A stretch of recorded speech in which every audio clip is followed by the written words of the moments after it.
Unless you've been sleeping under a rock, you've seen the news about the protesters that came into the church up in St. Paul.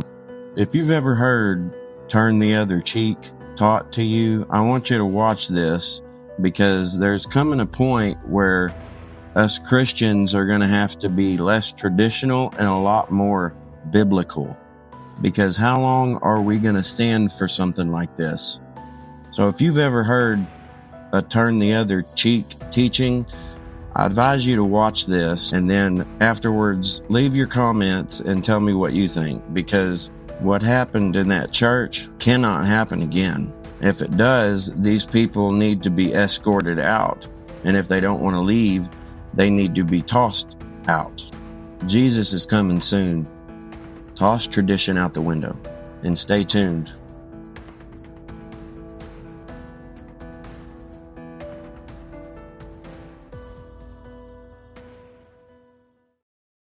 Most people have been taught when Jesus said, turn the other cheek, he meant be weak and don't defend yourself. That interpretation has silenced believers, disarmed families, and turned courage into something people feel guilty for. And here's the uncomfortable truth. If turn the other cheek meant never resisting evil, then Jesus contradicted his own actions, his own teachings, and the rest of Scripture. So either Jesus was inconsistent, or we've been taught this verse wrong. I'm going to go with we've been taught wrong. So let's read it the way it was actually spoken, in its legal, cultural, and textual context, because Jesus didn't drop random one-liners. He was dismantling bad theology line by line. We start before the phrase, right where Jesus sets the tension in Matthew 5:38. You've heard it said, an eye for an eye and a tooth for a tooth. That phrase comes from Old Testament law, and most people misunderstand that too. An eye for an eye wasn't a command for personal revenge. It was a legal limitation. It restrained excessive retaliation.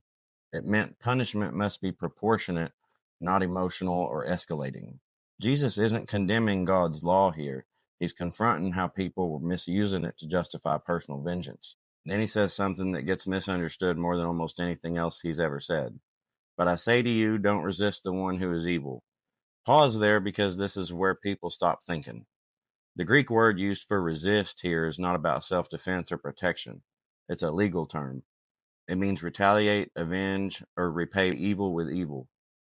Jesus isn't saying let criminals attack you. He's saying don't mirror evil when you are wrong. Then he gives an example. And this is where the real meaning shows up.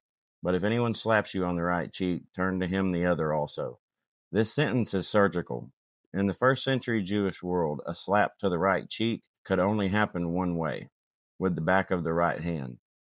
That wasn't a fight, and it's not self-defense, and that wasn't violence. It was an insult. A backhanded slap was used by someone in power to humiliate someone beneath them. Roman to Jew, master to servant, superior to inferior. It said you're nothing. This isn't about assault, it's about dishonor.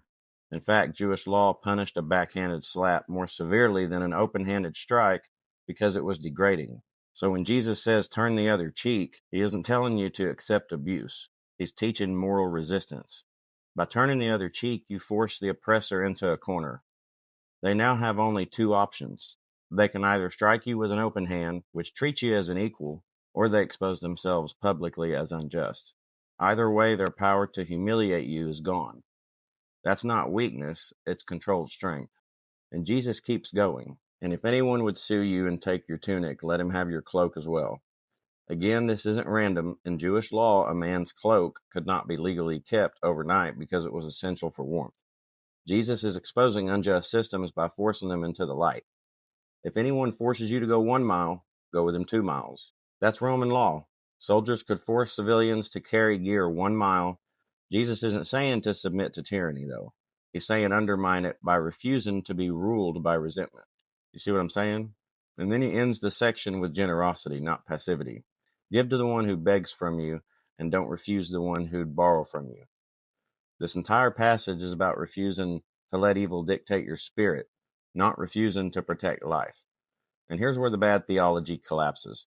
Jesus himself didn't turn the other cheek in the way that people claim. When he was struck during his trial, he didn't stand there silently.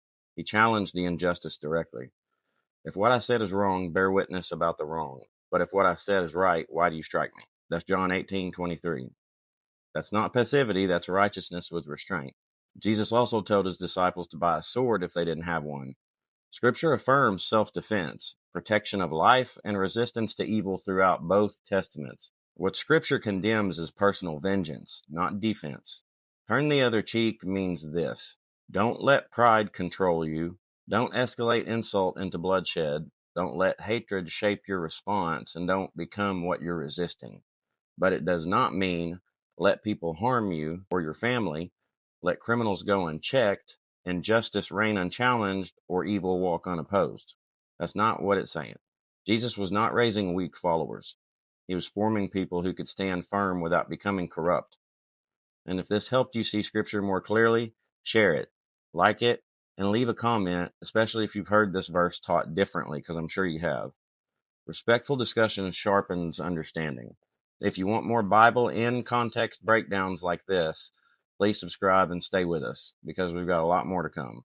God bless y'all and your families and these United States. Shalom, shalom, brothers and sisters. Maranatha.